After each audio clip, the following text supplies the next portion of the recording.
I'm Tigerhite, and I'm here to make WWE Raw and Pro Wrestling majestic again. Total throwaway show, other than maybe the main event. But other than that, everything else, totally ignore. It was not there. Also, next week, I will not be covering Raw. It's a highlight show, and I ain't wasting my time. We're going to be kicking off with the Judgment Day segment. It was just really talking about the main event, which is with the Creed brothers and, blah, blah, blah, and out comes R-Truth. R-Truth and JD McDonagh were going to have a Miracle on 34th Street fight. That was already announced. But because nobody told anybody anything, R-Truth said, this is going to be a 34 Miracle blah, blah, blah match. But that was already announced, so that looked lame. And then, because apparently reasons, this is now a loser leaves Judgment Day match. Keep in mind, R-Truth was never part of Judgment Day, and he was already subsequently kicked out of Judgment Day. How can you do a loser leaves Judgment Day with a person who's not a part of Judgment Day and who was kicked out of Judgment Day? Oh my god, this was a goddamn mess. This segment gets a thumbs down and a fuck you.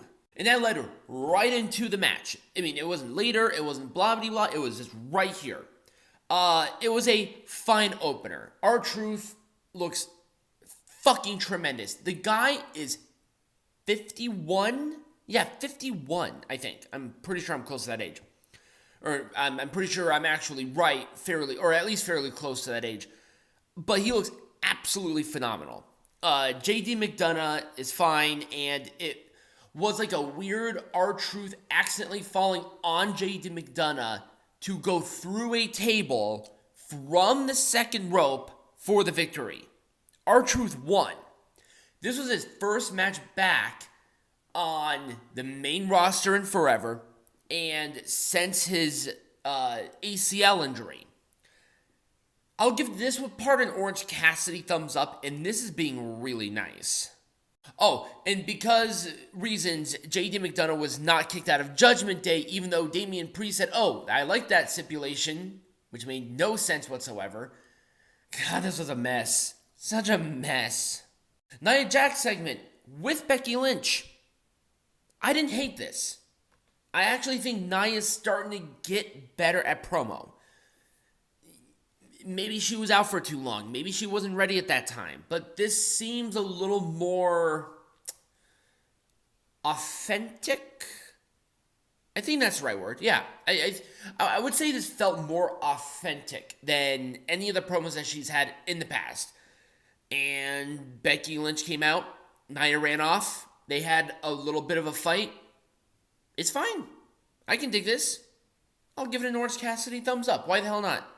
I'm seeing improvement from Nia Jax, so I can't be mad about it. For the Intercontinental Champion, Gunther versus The Miz. If The Miz lost, he can no longer challenge for the Intercontinental Champion as long as Gunther is champion. A good match. I swear to God, Gunther could wrestle literally anybody, and it would be a good match. When the cult of AEW are begging Gunther for him to show up in AEW, you know you have a star, because everybody wants Gunther. But the real wrestling company has Gunther. And this match was good. The Miz continuing to be very impressive in this run.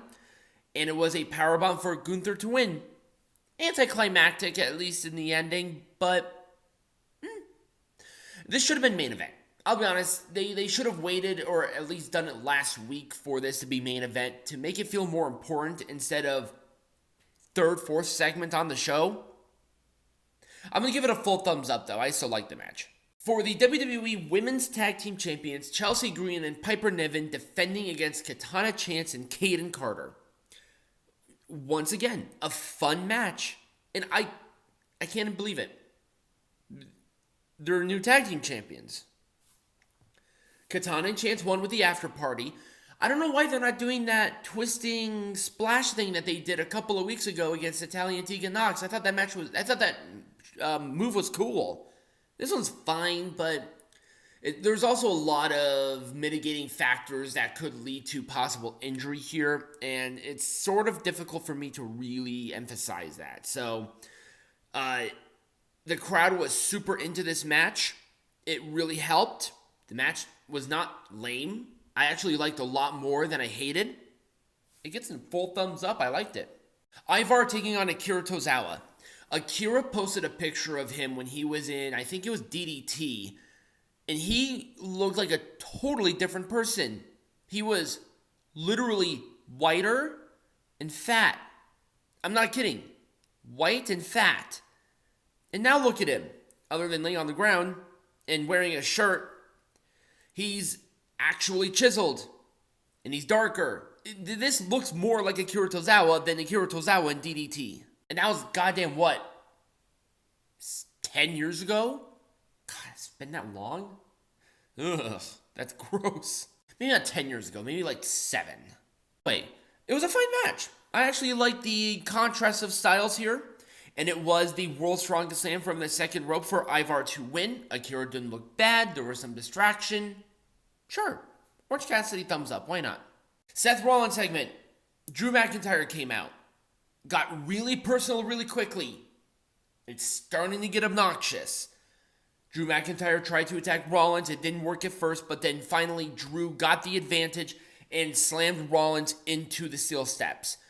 Other than talking about CM Punk and not even really naming CM Punk, but talked about him, I think this is actually a good juxtaposition. Also, the fact that Punk wasn't there at all really helps. So there was no mitigating distraction. They want to do Seth Drew. That's the match into day one. That's what they focused on. And especially because next week is a highlight show, this works even better. So it gets a full thumbs up from me. So Kofi Kingston dressed as Santa Claus. He was... Oh wait, I actually think I have a picture for this. Ha, I do. So Imperium attacked Kofi Kingston, who was dressed as Santa Claus. Out comes Jey Uso, which led into our next match. Jey Uso and Ludwig Kaiser. As you can see, the blur on the shirt is different than what was happening. That's intentional. Because this know-nothing indie wrestler had the brain to copyright yeet within professional wrestling, WWE had to get a little creative here. I like it. Don't pay the little shit. People know exactly what it is. In fact, I'm sure this shirt will continuously sell. You know why? You know what it is. You can read it even though it's blurred. It's clever. Don't give the little bitch a damn ass dime. It was an Uso splash for the win. It was fine. Orange Cassidy thumbs down. And in our main event, for the undisputed WWE Tag Team Champions, we have Judgment Day taking on the Creed Brothers. This was a very good match. God damn, the Creed Brothers did not look weak at all. Not look weak in defeat. It was very back and forth. It was a south of heaven for the win. This match gets a full thumbs up. I sort of wished they waited till day one at the very least, but they didn't. They had it here, and it is what it is. I am satisfied. It was a good ending to a subpar show. There you go. And that was Raw. Let me know what you thought about not only my review, but Raw in the comments down below or right over here next to me. Subscribe to the channel, become a patron, all of that great stuff. And as always, be majestic.